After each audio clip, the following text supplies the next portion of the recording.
Hello friends, welcome to our channel best medical specialist Faisalabad.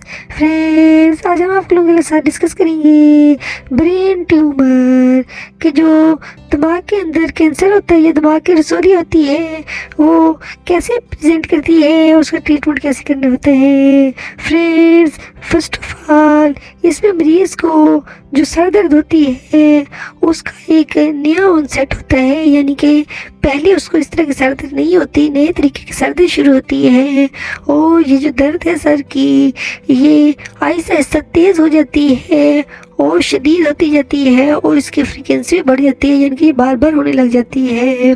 और इसके साथ साथ पेशेंट को उल्टी और मतली आती है और जिसकी कोई वजह नहीं होती, यानी कि मैदा उसका ठीक होता है लेकिन उल्टी और मतली नहीं रुकती।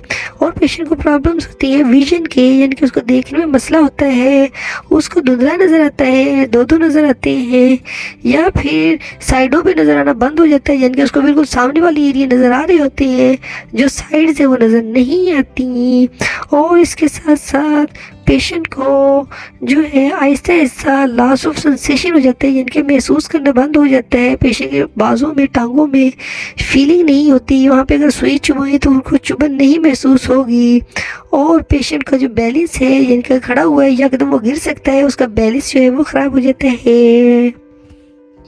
फ्रेंड्स, इसकी वजह ये होती है कि जो ब्रेन के अंदर जो सेल होते हैं उनका जो डीएनए होता है उस डीएनए के अंदर जो केमिकल चेंजेस आ जाती हैं, जो जीन्स को चेंज कर जाता है और उसकी वजह से जो ट्यूमर फॉर्मेशन होनी शुरू हो जाती है। उनको नहीं पता होता कि हमने किस तरह किस स्पीड में कितना बढ़ना फूलना है उन सेल्स ने, तो वो बेतरतीबी होके अपनी मर्जी से बढ़ना शुरू कर देते हैं और अब एक रसौली की शक्ल इख्तियार कर लेते हैं।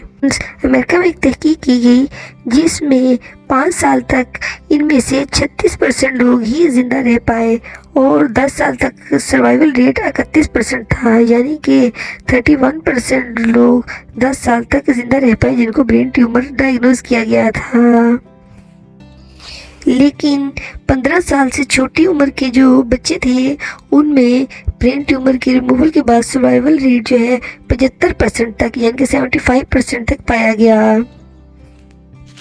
लेकिन आपने अपने ज़हन में रखना है कि जो ब्रेन ट्यूमर होता है उसकी 2 टाइप्स हो सकती हैं, या तो कैंसरस हो सकता है यानी कि मलिग्नेंट जिसको हम कैंसर वाला ट्यूमर कहते हैं, या फिर आम रसौली होती है जो कैंसर वाली नहीं होती।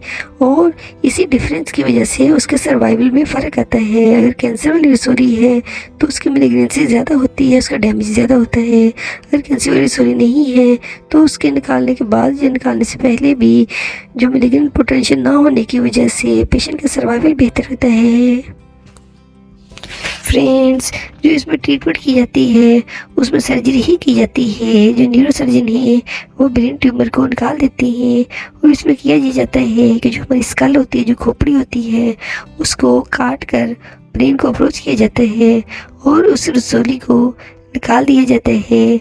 रसौली को निकालने के बाद भी समटाइम पेशेंट को फालिज होने के चांसेस होते हैं और इसमें जो रसौली है उसका हम फिर हिस्टोपैथोलॉजी टेस्ट करवाते हैं, जिससे हमें पता चलता है कि ये रसौली क्यों बनी थी, उसकी क्या क्या वजूहत हैं और किस टाइप की ये रसौली है। और फर्दर अगर कोई ट्रीटमेंट चाहिए हो तो हम ऑन्कोलॉजिस्ट से मशवरा करते हैं और पेशेंट की ट्रीटमेंट करते हैं। फ्रेंड्स, यदि आज की हमारी वीडियो ब्रेन ट्यूमर के ऊपर होप आप लोगों को वीडियो पसंद आई होगी। अगर पसंद आई है तो उसको लाइक कर दें और इसको शेयर करें उन सब फ्रेंड्स के साथ जिनको इसकी ज़रूरत है, और हमारे चैनल को जल्दी से सब्सक्राइब कर दें ताकि आपको इस तरह की वीडियोस मिलती रहें। बहुत बहुत शुक्रिया।